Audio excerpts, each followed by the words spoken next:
Hi friends, ಎಲ್ಲರಿಗೂ ನಮಸ್ಕಾರ. ಇವತ್ತು ಗುರುವಾರ ನಂದು ಫಿಕಾ ಟರ್ನ್ ಇತ್ತು. ಹಾಗಾಗಿ ನಾನು ಕಾಯಿ ಒಬ್ಬಟ್ಟು, ಆನಿಯನ್ ಪಕೋಡ ಮತ್ತು ಮೆಣಸಿನ್ಕಾಯಿ ಬಜ್ಜಿ ಎಲ್ಲ ಮಾಡಿದ್ದೆ.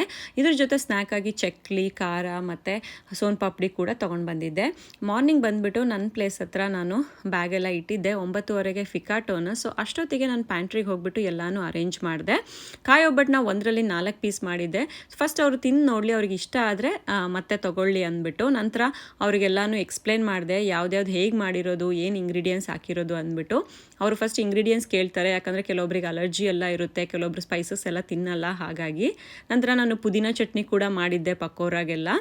ಅವರಿಗೆ ಸಿಕ್ಕಾಪಟ್ಟೆ ಇಷ್ಟ ಆಯಿತು. ಕಾಯಿ ಒಬ್ಬಟ್ಟಂತೂ ತುಂಬ ಇಷ್ಟಪಡ್ಕೊಂಡು ತಿಂದರು. ಇಂಡಿಯನ್ ಪ್ಯಾನ್ ಕೇಕ್ ಅಂತ ಹೇಳ್ಬಿಟ್ಟು, ಕೊಕೊನಟ್ ಪ್ಯಾನ್ ಕೇಕ್ ಅಂತೆಲ್ಲ ಹೆಸರಿಡ್ತಾ ಇದ್ರು. ಆಮೇಲೆ ಆನಿಯನ್ ಪಕೋಡನು ತುಂಬ ಇಷ್ಟಪಡ್ಕೊಂಡು ತಿಂದರು. ಒಬ್ರಿಗಂತೂ ಸಿಕ್ಕಾಪಟ್ಟೆ ಇಷ್ಟ ಆಯಿತು.